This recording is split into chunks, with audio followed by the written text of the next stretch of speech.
साल बंद कर दिया 2 साल से। जो निर्बंध राशि थी उसमें भी 5-10 लाख रुपए हमारा जो हर साल आता था, तो उसमें भी हम लोग गांव का विकास वगैरह कराते थे। गांव की जो मेन जो मूलभूत समस्या है वो पानी की निकासी नालियां, सीसी रोड, पानी की पाइपलाइन और पानी के टंके, ये सब अगर और बिजली, ये सब अगर सुविधा मिल जाए सबको तो मतलब सब समझो काम पूरा हो गया। तो एक तो ये जो बजट टाइम पे नहीं आ रहा है तो ये बहुत बड़ी समस्या है, क्योंकि पहले तो साल में 3 किस्त आती थी और अब की बार अभी तक किस्त एक ही आई है, वो भी मार्च महीने की अप्रैल महीने में आई थी, उसके बाद किस्त ही नहीं आई सर। तो ये बहुत बड़ी समस्या है। दूसरा, जनता दल योजना के जो हम लोग बिल भरते हैं वो भी हमको मतलब सरकार ने बताया था कि पीएचडी वाले भरेंगे, लेकिन वो भी हम जो छोटी पंचायतों को मतलब तो बजट भी कम आता है और वो 4-4 गांव के बिल भरने पड़ते हैं, तो विकास के लिए पैसा बचता ही नहीं है सर। मुख्यमंत्री जल स्रोत उसके अकॉर्डिंग बहुत अच्छा काम हुआ है। जो पानी के रिसोर्स जो तालाब वगैरह बने हुए थे एनीकट, बहुत अच्छे से रिपेयरिंग हो गए। अच्छा काम हुआ उसमें। जो योजना लागू कर रहे हैं मोदी जी, जो योजना चल रही है बहुत अच्छे से चला रहे, बहुत बढ़िया काम हो रहा है। और अध्यक्ष साहब ने बताया जो किस्त टाइम पे नहीं आ रही, वो ही थोड़ी प्रॉब्लम हो रही है। और जो सरपंच जो कार्य करता है गांव में विकास के, या कोई ऐसे कोई अड़चन जैसे कोई अतिक्रमण हटाना है वगैरह है, उनके लिए सरपंच को सुरक्षा नहीं दी जाती। अगर गवर्नमेंट से हम ये रिक्वेस्ट करें भाई हम सरपंच को कोई सुरक्षा पुलिस वगैरह दी जाए तो और भी बेहतर काम होगा। मेन प्रॉब्लम तो एक ही है, किस्त नहीं आने की वजह से हमारा विकास कार्य में बाधा आ रही है और विकास नहीं हो पा रहा है। और हमारे को इतना विधायकों से भी पैसे नहीं मिला है और समिति को से भी कोई पैसे नहीं मिले। और हमारे सीनियर सेकेंडरी स्कूल आना से सोड़ा की लड़कियां आती है तो वहाँ सड़क टूटी फूटी है और पानी बस बारिश की टाइम में बहुत ज्यादा आता है, तो आने जाने की बहुत समस्या रहती है। और जनता जल योजना में हमारे 2 ट्यूबवेल हैं, एक कुआं है, तीनों से पानी आता है। बिजली का बिल हम पंचायत के थ्रू से भरना पड़ता है और इतना पैसा भी नहीं है। और जो विकास के फंड के लिए पैसा आता है उन पैसों से हम बिजली का बिल चुकाते हैं। और जल स्वावलंबन योजना में हमारा काम हुआ है एनीकट का सोनाड़ा में, वो भी काम पूरा नहीं हुआ है और जो पानी निकलता था उनसे भी ज्यादा पानी निकल रहा है और हमारा काम कोई सही तरीके से नहीं हुआ है। और हमारे पानी की जो निकासी नालियां होती हैं वो भी विकास के पैसे नहीं आने से इतना कुछ काम नहीं हुआ है। हम बहुत समस्या से गुजर रहे हैं। मेरा सबसे बड़ा यही है, दर्द होता है जब मैं सर्वे करने निकलती हूँ या महिला आंगनवाड़ी जो मुद्दा होता है महिला बाल विकास के अंदर, मैं आप सब लोगों से यहाँ पर बैठे सबको निवेदन करती हूँ, आपने कभी सर्वे की हुई है, लेकिन की हो तो उसकी वास्तविक परिस्थिति क्या है वो हमें बतानी चाहिए। जैसे आप सभी वार्ड पंच वगैरह होते हैं तो उनके मीटिंगों में मतलब प्रस्ताव तो हम सब लेते हैं कि ये काम होना चाहिए, लेकिन जब वो वहाँ तक जाते हैं, वो आगे जाते हैं, लाल फीता साइड में बंद हो जाता है। तो हमें ये दर्द होता है, जो हम यहाँ से भेजने योजना आती है तो उनके प्रस्ताव लिया जाता है कि महिला के जो बच्चे पढ़ाते हैं तो उनको बोलते चेक करना बच्चों को पढ़ाया जाए, तो हमें कहते पौष्टिक सही नहीं मिला, खाने मतलब जो भी शिकायत होती है तो उनको सरपंच साहब बोलते सरपंच साहब ने ये नहीं किया होगा या उनकी योजना बनी है तो हमें फील्ड में भेज दिया, तो बच्चों को पढ़ाए कैसे। यानी उनका कार्यभार बढ़ाने से बच्चों की स्थिति पर ध्यान नहीं दिया जाता है, तो उनका वो कार्य अधिक हो जाने के कारण उनको जो वैसे चीज बच्चों को जो आंगनबाड़ी बताया जाता है कि ये काम हमें करना चाहिए या ये देना चाहिए, तो कार्यभार कम किया जाए तो बच्चों को वो आवश्यक रूप से ध्यान देंगी। अगर ज्यादा काम आप उन लोगों को देंगे तो बच्चों को वो ध्यान नहीं दे पाएंगी, तो उनका भी कम हो जाए और उनका मानदेय भी बढ़ाया जाए तो थोड़ा अच्छा होगा। 8 नवंबर से मतलब ये पैसे जो बंद हुए हैं 500,000 के नोट, इनमें कष्ट के लोग ज्यादा प्रभावित हुए हैं। कैसे कि उनकी जो खरीफ की फसल है, अभी रबी की फसल जो भी बुवाई करनी है, तो उनको जो बजट पैसे जो चलाने चाहिए, जो 1000 है 500 के, ये लोग कहने के वो सब चलते हैं लेकिन कोई नहीं लेता आज का। तो ऐसे कुछ ऑनलाइन सुविधा होनी चाहिए कि सरकार की तरफ से ही उनको बीज खाद्यान्न कृषि विभाग से दिया जाए, ताकि उन लोगों को दिक्कत ना आनी चाहिए और आम लोगों के घर में भी चूल्हा जले। आज की स्थिति ऐसी है, जिनके पास पैसा है वो तो मतलब उनको कोई तकलीफ नहीं है, और जिनके पास में पैसा नहीं, आज एक वक्त खाने के लिए उनका पैसा नहीं है तो उनके लिए तो 1000 रुपए के 500 रुपए भी महंगे होते हैं। और थर्ड ये है कि हमारे जो जंप लगाने की जो योजना होती है, सड़कें होते हैं गाँव के अंदर हादसे वगैरह होते हैं, जंप लगाओ, लेकिन लगते नहीं। जंप क्यों नहीं लगते? यहाँ बोलते हैं कि वहाँ उस सरकार भेजो, राज्य सरकार भेजो, चाहे लोकसभा भेजो, चाहे केंद्र सरकार, किसी को भेजो, लेकिन आप प्रमुख साहब यहाँ बैठे हैं तो मैं इनसे निवेदन करती हूँ कि हमारी आवाज आगे बढ़ाई जाए, तो जंप जो लगाए जाए हमारे गाँव जयसिर के अंदर, तो इससे जो हादसे होने वाली दुर्घटना है वो कम हो जाए।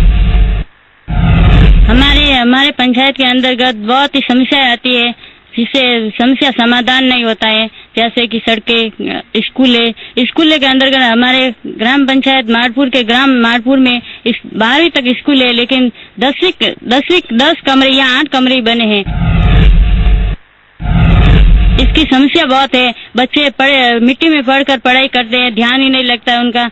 इसके लिए मैं आके आपको निवेदन करती हूँ कि स्कूल की समस्या सरलतम की जाए, और हमारे पुलिस अधिकारी कोई रिपोर्ट आगे नहीं बढ़ाते हैं, रिपोर्ट नहीं लेते हैं, इसलिए पुलिस अधिकारी को आपके आगे से आगे किया जाए। सरकारी योजना तो बहुत है, लेकिन ये सरकारी कर्मचारी होते हैं, ये आम जनता तक पहुंचा नहीं पाते, ठीक है ना।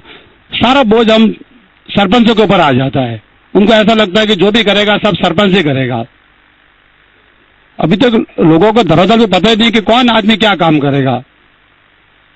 सुबह ही आज एक आया कि एक औरत आई मेरे पास और वो कहती है कि गेहूं चालू कराए, तो मैंने उनको बोला भाई गेहूं चालू कराने के लिए तो राजस्थान सरकार ने नियम बनाया कि अपील एसडीएम साहब के पास होती है, तो बोला आपको वोट दिया ना, आप चालू कराओ ना। मैंने उनको समझाया कि भाई अपील अधिकारी एसडीएम साहब है, तो बोला नहीं आप चालू कराओ। तो मतलब जो जनता को पता नहीं कि कौन से फॉर्म किसके पास भरा जाते हैं। योजना जितनी भी है उतनी बहुत ही अच्छी है, और राजस्थान में शिक्षा का स्तर तो जो भी सरकारी स्कूलों में बहुत ही गिरा हुआ है। नारली में यहाँ सीनियर सेकेंडरी स्कूल है, अगले साल 10वीं में 64 में से 33 बसें फेल हो गए। इससे बड़ी तो क्या बात कहे। शिक्षा का जो स्तर है ये रियल में बहुत कमजोर है, और ये आंगनबाड़ी के जितने भी पहले के सब स्टाफ लगे ये तो सब एक दूसरे के पहचान वाले ही है, वार्ड पंच के कहो, सरपंच के कहो या पंचायत समिति सदस्य के हो। तो इनके ऊपर तो हम कोई कार्रवाई करने जाते हैं तो शाम तक वापस फोन आ जाता है कि ये रहने दो, ये रहने दो। मैं तो बोलता हूँ इनको बंद करके स्कूलों में सरकार को शिफ्ट कर देनी चाहिए, आंगनबाड़ी को सबको एक स्कूल के अंदर एक कमरा बना देना चाहिए और उसी के अंदर आंगनबाड़ी शिफ्ट कर देनी चाहिए, और ये चार्ज है प्रिंसिपल साहब को दे देना चाहिए, ताकि वो आंगनबाड़ी में बच्चे आते नहीं आते, पोसार बनते वही पोसार है वो जो स्कूलों में बनते उसमें काम आ जाए, और ये समस्या का समाधान भी हो जाए। आंगनबाड़ी एक सामने कोने कोपचे में है, वहां कोई देखने जाता भी नहीं है, ध्यान भी नहीं रखता, तो उसका कोई मतलब ही नहीं है। ये आंगनबाड़ी पूरी तरह बंद कर देनी चाहिए और एक कमरा स्कूल में दे देना चाहिए और प्रिंसिपल को चार्ज दे देना चाहिए, तो आंगनबाड़ी की व्यवस्था ये बराबर रहेगी। राजस्थान पुलिस कोई सरपंच के साथ में कोऑपरेट नहीं करती है। किसी भी सरपंच के ऊपर यदि एफआईआर दर्ज होती है तो वो इतना परेशान करती है जैसे उससे 302 कर लिया हुआ है। 323 की धारा को भी, एक मारामारी की धारा को भी वो ऐसा लगता है उसने बहुत बड़ा क्राइम कर दिया है, खा पी के पीछे पड़ जाती है सुभाष जी। और हम यदि पुलिस को कहते हैं कि साहब ये हमें अतिक्रमण हटाना है, पुलिस को भेजो, तो बोलते हैं एसडीएम साहब के पास जाओ, एसडीएम साहब कहते हैं कि एसपी के पास जाओ, मतलब कोई कोऑपरेट ही नहीं करती है। हम कैसे अतिक्रमण हटाए? और किसी भी सरकारी आदमी को कहो तो बोले वहां जाओ, मतलब राजस्थान की पुलिस किसी के साथ में, जनप्रतिनिधि के साथ में कोऑपरेट ही नहीं करती हूँ। मैं चाहता हूँ कि वसुंधरा जी से मेरा विशेष निवेदन है कि सरपंचों के साथ में तो कम से कम पुलिस को कहे कि अच्छा बर्ताव करे, उनके साथ में कोऑपरेट करे। गांव का विकास तो होगा वो सरपंच मुखिया से ही होगा, अन्यथा गांव का विकास तो असंभव है। यदि सरपंच को सुरक्षा नहीं मिलेगी तो क्यों काम करूंगा? मेरे पंचायत समिति में 3-4 सरपंचों के साथ में हमला हो गए, एक पंचायत समिति सदस्य के हमला हो गया। पुलिस जी मीडिया को मैं धन्यवाद देना चाहता हूं कि सप्ताह भर तो एक छिवाड़ा का थानेदार इनके पास मिलने को नहीं गया। इससे बड़ी क्या बात है? हम वहां मिलने गए तो ये पंचायत समिति सदस्य रोने लगी, एक खाली कांस्टेबल को भेज दिया और वो भी एफआईआर लगाने के मूड में था। इतना बड़ा सर के ऊपर हमला हो गया, लेकिन बस उनको कोई बोल बस राजनीति करने लगे। कुछ नहीं हुआ। सरपंच संघ 24 सरपंचों का धन्यवाद था तो वो आरोपी की गिरफ्तारी कराई और सबका धन्यवाद है। बाकी 2-3 सरपंचों के साथ में एफआईआर दर्ज की, बोले तो फर्जी मामला है। मतलब सरपंच तो कोई जाएगा तो उनको लगता है कि फर्जी है, और सरपंच के ऊपर कोई एफआईआर दर्ज करेगा भले वो झूठी है तो बोला नहीं सरपंच साहब आप तो आपकी जवाब दो ना, आप तो आपका काम करो ना, ये क्या एफआईआर दर्ज हुई ना, ये क्या एफआईआर दर्ज करने वाला झूठा है क्या? मतलब पुलिस जो है ना सबसे निकम्मी है, तो राजस्थान में सबसे ज्यादा तो पुलिस निकम्मी है। वसुंधरा जी से मेरा एक निवेदन है कि इनको सबको मुंबई पुलिस की तरह ट्रेनिंग दी जाए, तो ये राजस्थान में क्राइम खत्म होगा और राजस्थान एक अच्छे और सारी औरतें और यहाँ सब जनप्रतिनिधि सुरक्षित रहेंगे। जनप्रतिनिधि आए दिन हमले होते रहते हैं, उनकी कोई सुनवाई नहीं है। राज्य सरकार और केंद्र सरकार से कि जिस तरीके से लोगों को खाद्य सुरक्षा नहीं मिल रही है, जो पहले खाद्य सुरक्षा सभी लोगों को मिलनी थी, अब सरकार ने इसे भ्रष्टाचार को खत्म करने के लिए ये जो इलेक्ट्रॉनिक मशीन का उपयोग किया है, किंतु वो सर्वर डाउन होने के बटन का सिस्टम किया है, तो लोगों को एक दिन में 2-2, 3-3 दिनों को ही मिलता है। वो बटन नहीं दबता, नहीं बिकता, बचता तो लोगों को गेहूं नहीं मिलता है, तो लोग बहुत परेशान हैं। स्थिति इतनी पुअर है कि लोग गाली गलौज करते हुए वहां से निकलते हैं। मैं वसुंधरा जी से यही निवेदन करता हूं कि इस खाद्य सुरक्षा को सिस्टम को थोड़ा चेंज करें। और ये पेंशन वाला जो मामला है, जो पेंशन लोगों को पहले अच्छी मिलती थी, सही तरीके से मिलती थी, किंतु ऑनलाइन होने के बाद में कई लोगों को जो बैठे बैठे अधिकारी, चाहे पंचायत समिति में हो चाहे पंचायत में मुंशी हो, इन्होंने कहा कि 40% कटौती करनी है, तो 40% कटौती में ये नहीं देखा कि किसको काटना है किसको नहीं काटना। वास्तविक गरीब लोगों को तो काट दिया और पैसों वालों को रह गया, उनकी कोई मंशा नहीं थी, किंतु वो कट गए। तो और वो लोग जो औरतें बेचारी जो पेंशन नहीं मिलती है, बैंकों के चक्कर काटती हैं, बैंकों के फॉर्म भरने के लिए बैंक वाले मैनेजर वगैरह तवज्जो नहीं देते, और जो लोग उनको कहे तुम्हारी फोटो कॉपी लाओ, आधार कार्ड लाओ, तुम्हारी बैंक की कॉपी लाओ, तुम्हारा भामाशाह कार्ड लाओ, लोग हर औरत को इस सरकार ने थैली जला दी है। वो एक प्लास्टिक की थैली लेके फोटो कॉपी वाले पैसों वाले बन गए। वो पहले मोटरसाइकिल लेके घूम रहे थे, अब वो मारुति कारों में और स्विफ्ट कार में घूम रहे हैं। तो ये फोटो कॉपी से स्थिति बहुत खराब हो रही है। मैं मैडम से यही विनती करता हूँ कि ये एक तो खाद्य सुरक्षा का और पेंशन का मामला थोड़ा सा सुधार दें, तो थोड़ा सा लोगों को, इन गरीब लोगों को राहत मिल सके। बाकी हमारे इस अरावली पर्वतमाला के इस दरबार के में अब की बार बरसात की माँ की कृपा से, आई माता की कृपा से अच्छी बरसात हुई है, तो हमारी रोडें सब टूट गई है। हमारे ग्राम पंचायत घंडरा से हमारे खुद ने मैंने दानदाताओं से सहयोग करके खुद ने अपने मिट्टी डाल के इस रोडों को ठीक कराया है। सरकार को लिख के भेज के अभी तक कोई सुनवाई नहीं हो रही। अब वो रोड पे मिट्टी डाल रहे हैं तो वो काला वो ऑयल ही सिर्फ लगा रहे हैं, तो बस काली नजर आ रही है, किंतु वो वापस मिट्टी पड़ के वापस वो मिट्टी हो गई है। तो मेरा निवेदन यही है कि भाई ये रोडों का भी थोड़ा मामला सुधार दें। सरकार से हमें अभी तक कोई विकास के लिए पैसे नहीं मिल रहे। हम जब सरपंच बने थे तो हमारे खाते में करीबन 40-42 लाख पड़े थे। उसके बाद 20-25 लाख आए तो हमने 60-65 लाख के काम करवा दिए। अब हमारे खाते खाली पड़े। लोगों की शिकायतें रहती है कि हमारी नाली टूट गई, हमारे मोहल्ले में रोड नहीं है, हमारे मोहल्ले में लाइट नहीं है, तो हम कैसे करवाएं? जब हमारा मानदेय 3500 रुपये, तो हम काम कैसे करवाएंगे? सरकार से हम अनुरोध करते हैं कि हमें कुछ फंड दिया जाए। और सरपंचों का मानदेय, हमने 1 साल पहले हम जयपुर भी गए थे, तब हमने वहां पे भी हमने प्रस्ताव रखे थे। 100 सूत्री मांगों के अंदर हमने कहा था कि हमारा कम से कम मानदेय बढ़ा दिया जाए, ताकि लोग हमें शोर या भ्रष्टाचार नहीं गए। क्योंकि हमारे जब 3500 रुपये तनख्वाह होती है और हम गाड़ी लेकर घूमते हैं, पेट्रोल चलता है, मोबाइल खर्च होता है, तो लोग कहते हैं आप चोरियां करते। तो हमारा मानदेय बढ़ा दिया जाए।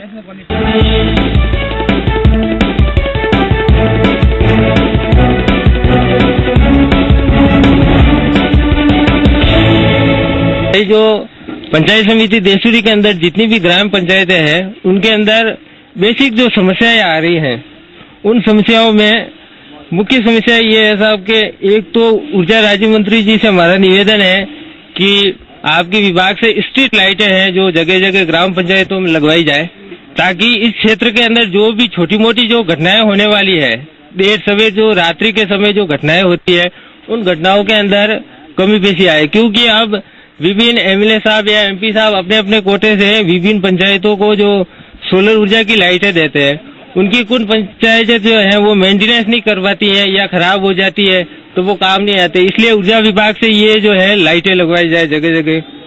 दूसरा ये है साहब के सड़कें जगह जगह टूटी हुई है, पीडब्ल्यूडी की पुलिया भी टूटी हुई है। इस बार ज्यादा बरसात हुई इसलिए जगह जगह सड़कें टूट गई है, तो इन सड़कों की टाइम पे मरम्मत करवाए, जगह जगह पुलिया बनवाया जाए, ताकि यातायात के अंदर सुविधा रहे लोगों को और दुर्घटनाएं ना हो।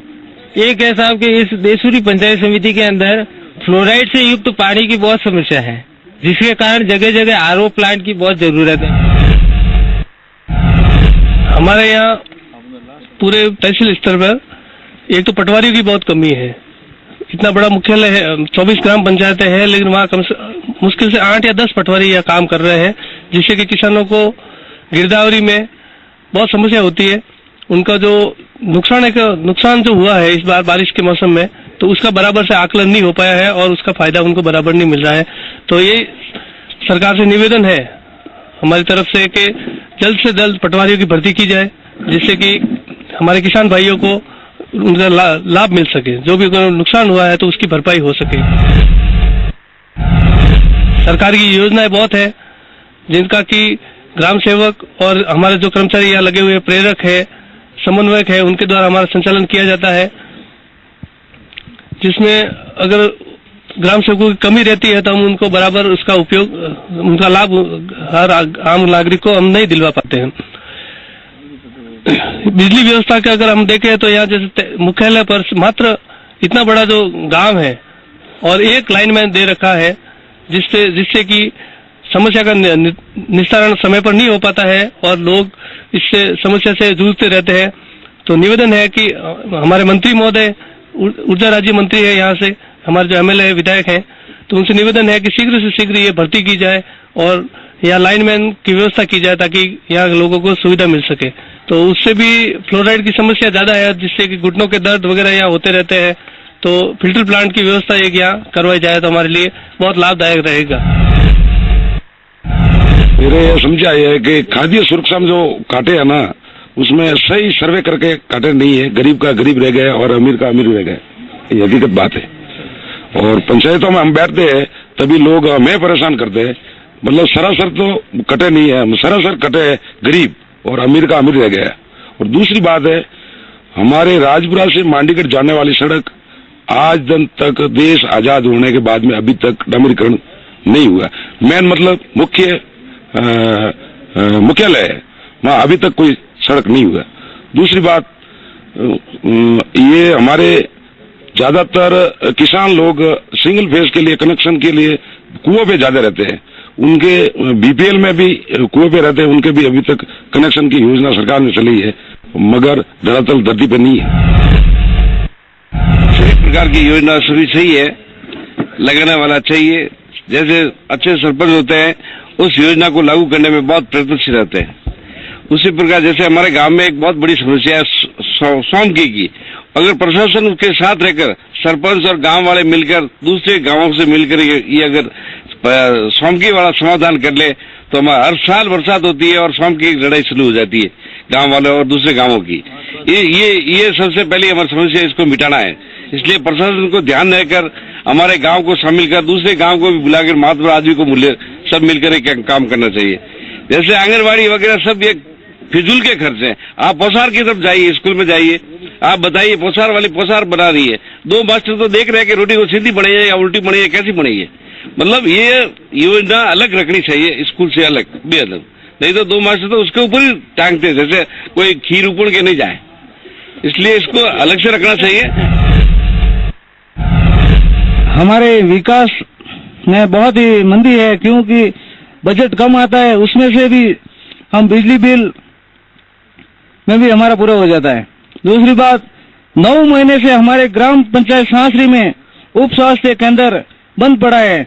उसको कई बार मैं साधारण सभा, बीसीएमओ, सीएमएसओ, जिला कलेक्टर महोदय, एमपी साहब को मैं बार बार पत्र दे चुका हूं, लेकिन उसका आज दिन तक कोई निर्णय नहीं हुआ। हमारे स्वास्थ्य केंद्र 3 बने हुए ग्राम पंचायत सांसरी के अंदर, 2 का तो अभी तक ओपनिंग भी नहीं हुआ है और एक 9 महीने से बंद पड़ा है। दूसरी बात, हमारे ग्राम पंचायत सांसरी के अंदर सीनियर स्कूल है, कला से 12 है और 6 टीचर है। बोलो वो क्या करेंगे? तो स्टाफ, एक तो विद्यालय स्टाफ की कमी है। एक सबसे बड़ी समस्या ये है कि हमारे वहाँ जीएलआर बने हुए हैं, जो अधीनस्थ एक दूसरा गांव है जूना। दोनों जीएलआर ऐसे हैं कि सफाई करने के लिए अंदर कोई सफाई कर्मी उतरता है तो दोनों ही जीएलआर गिरने की स्थिति में है। हमने कई बार पीएचडी को ये पत्र भी लिख चुके हैं, पीएचडी को ये अवगत करा दिया है कि ये जीएलआर कभी भी हादसा हो सकता है। उसके अंदर से जो है लोहे के सरिये होते हैं, उसका जंग गिरता है।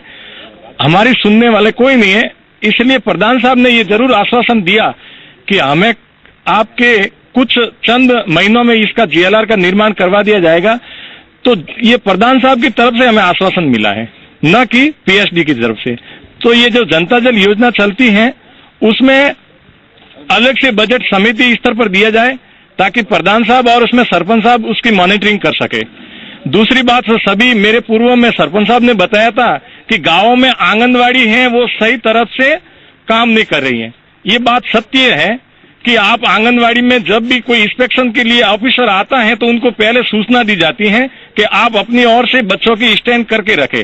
और दरअसल में हालात ये हैं गांव के आंगनवाड़ी के, वहां के अगर 30 की कुल स्टैंड है तो उनके अंदर 3 बच्चे आते हैं और बाकी का जो पोसार है वो सारा वेस्ट चला जाता है।